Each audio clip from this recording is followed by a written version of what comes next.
আসসালামু আলাইকুম।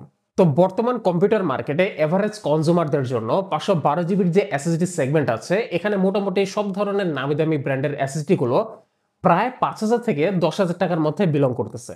তো এভারেজে 5,000 টাকার আশেপাশে PCIe Gen 3 এসএসডি গুলো পাওয়া যায় এবং এর থেকে উপরে যখন বাজেট নেবেন, ধরুন 6,000 টাকা হলেই দেখা গেছে যে PCIe Gen 4 এসএসডি গুলো কিনতে পাওয়া যায়। এসএসডি মার্কেটে যে বড় বড় খেলোয়াড়গুলো রয়েছে, তাদের মধ্যে নতুন একটা প্লেয়ারের আবির্ভাব ঘটেছে, যেটা হচ্ছে এই XOC, ডিরেক্টলি ফ্রম আমেরিকা। আর একে অফিসিয়াল ভাবে ডিস্ট্রিবিউট করছে CPS limited with 5 years of warranty. তো এটা হচ্ছে XOC G300 PCIe Gen 3 NVMe SSD। এটার ক্যাপাসিটি হচ্ছে 512 জিবি। অফিসিয়াল ভাবে সিকোয়েন্টাল রিড এবং সিকোয়েন্টাল রাইট স্পিড ক্লেম করা হচ্ছে যথাক্রমে 3500 মেগাবাইটস পার সেকেন্ড এবং 3200 megabytes per second. Up to up to মানে হচ্ছে সর্বোচ্চ এতটুকু। আর আমরা সাধারণত জানি যে এসএসডি স্টোরেজ ক্যাপাসিটি যত বেশি হয়, তত পারফরমেন্সটা বেটার আউটপুট দিতে পারে। তো আমরা মোটামুটি নিঃসন্দেহে ধরে নিতে পারি যে তাদের এই ক্লেমিংটা যদি সত্য হয়, তাহলে এই অ্যাকুরেট আউটপুটটা আপনারা অবশ্যই এটার সর্বোচ্চ যে স্টোরেজ ভেরিয়েন্ট মডেলটা আছে 2 টেরাবাইট, সেটাতে অবশ্যই পাবেন। এবং থিওরিটিক্যালি যেহেতু এটা স্টোরেজ ক্যাপাসিটি কম, সো এটাতে পারফরমেন্স কিছুটা কম পাওয়ার কথা, নাকি আসলে এতটুকু পাবো সেটা আমরা অবশ্যই টেস্টিং করে জেনে নিব। তো দেখেন, এখানেই কিন্তু ক্লেমিং শেষ না, তারা আরো একটা বড় রকমের ক্লেম করতেছে, সেটা হচ্ছে 2000 টেরাবাইট TBW বা টেরাবাইট রিটেন। মানে এটার পুরো লাইফ টাইমে আপনি কতটুকু ডেটা এটাতে রাইট করতে পারবেন সেটার একটা হিসাব। একটা 512 জিবির এসএসডি কে আসলে 2000 টেরাবাইট রাইট করতে পারবে? আমার হিসেবে এটা সম্ভব না। এই সব কিছুর ঊর্ধ্বে সব থেকে মজার বিষয়টা হচ্ছে যে এটার প্রাইস, যেটা আমি বর্তমানে দেখতে পাচ্ছি অনলাইনে মাত্র 4700 টাকা। যেটা কিনা আপনি দোকানে গিয়ে যদি কোনোভাবে মূলামূলি করে কনভিন্স করতে পারেন, তাইলে হয়তো বা আরেকটু কমে পেতেও পারেন। যেটা হিসাবে কিন্তু খুবই অ্যাগ্রেসিভ একটা প্রাইস। এত অল্প প্রাইসে এত বেশি পারফরমেন্স, ব্যাপারটা কিন্তু নিশ্চিত হওয়া দরকার। তো প্রায় 6,000 টাকা পর্যন্ত বাজারে যে এসএসডি গুলো বিলং করতেছে এবং তাদের মধ্যে সর্বোচ্চ যে স্পিড গুলো আমি পেয়েছি, মানে ক্লেম করতেছে, সেগুলো হচ্ছে আপনারা এখন স্ক্রিনে দেখতে পাচ্ছেন। তো খেয়াল করে দেখেন, এদের মধ্যে কেবলমাত্র একটাই এসএসডি যেটা কিনা এটার থেকে সামান্য একটু বেশি স্পিড অফার করতে পারতেছে, কিন্তু এটার প্রাইসটা কিন্তু প্রায় 6,000 টাকার ঘরে। যেখানে বাকিগুলো মোটামুটি কাছাকাছি একটা পারফরমেন্স অফার করলেও প্রাইস কিন্তু এর থেকে অনেকটাই বেশি।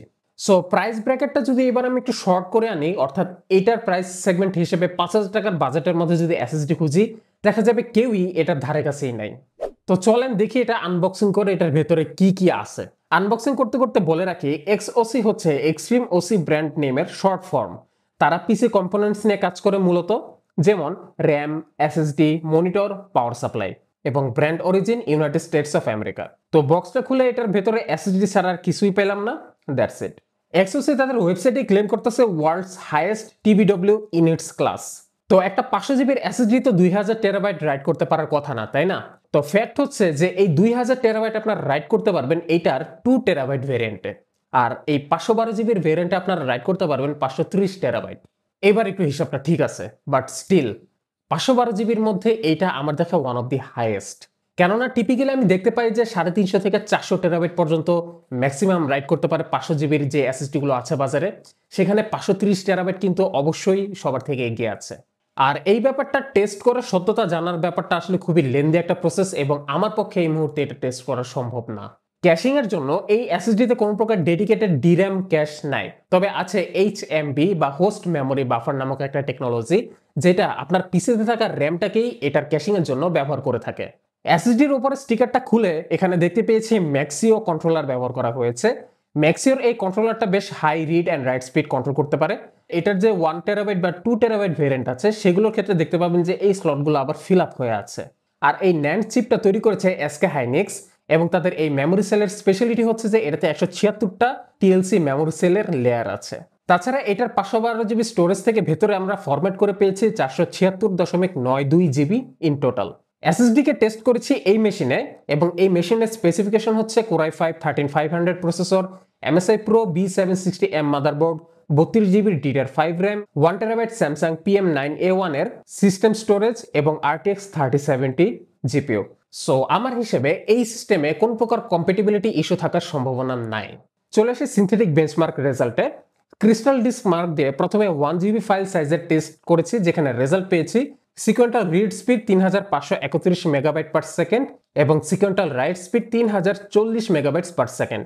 পরবর্তীতে একই বেঞ্চমার্ক সফটওয়্যারে 8 জিবি ফাইল সাইজ দিয়ে টেস্ট করেছি, যেখানে সিকোয়েন্টাল রিড স্পিড পেয়েছি 3502 megabytes per second, write speed পেয়েছি 3021 মেগাবাইটস পার সেকেন্ড। এই এসএসডিতে আপনারা সর্বোচ্চ 50 জিবি পর্যন্ত রাইড করে গিয়ে এটার একটা পারফরমেন্সের ভালো আউটপুট পাবেন, যেটা আমি পেয়েছি। 44 জিবির একটা গেমস আমি কপি করতে গিয়ে দেখতে পেয়েছি যে এটা মোটামুটি ফুল টাইমটাতেই এটা একটা কনস্ট্যান্ট রাইটিং স্পিড ধরে রাখতে পারছিল। কিন্তু পরবর্তীতে 70 জিবির একটা ফাইল সাইজ টেস্ট করতে গিয়ে দেখলাম যে শেষের দিকে গিয়ে পারফরমেন্সটা একটু ড্রপ করেছে। আমার হিসেবে ব্যাপারটা একেবারেই স্বাভাবিক, বিকজ এই এসএসডিতে কোন প্রকার ডেডিকেটেড ডির‍্যাম ক্যাশ নাই।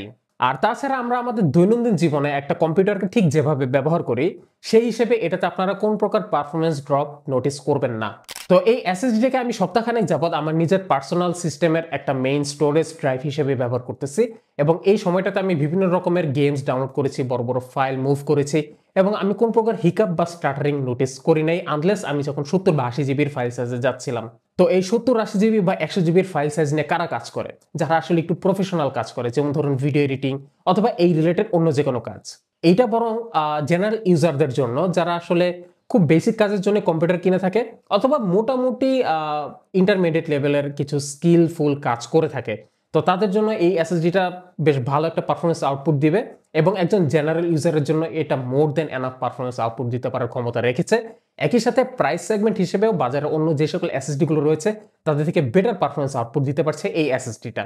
তবে লনজিভিটি এবং ব্র্যান্ড রেপুটেশনের ব্যাপারটা কিন্তু আসলে একটা সময় সাপেক্ষ ব্যাপার, যেটার ব্যাপারে এখনই লাভ দিয়ে কিছু বলে দেওয়া যায় না।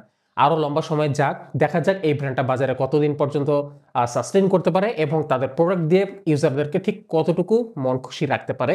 এই জিনিসের উপর ভিত্তি করে ভবিষ্যতে এটাকে আরো স্ট্রংলি রেকমেন্ড করা যাবে।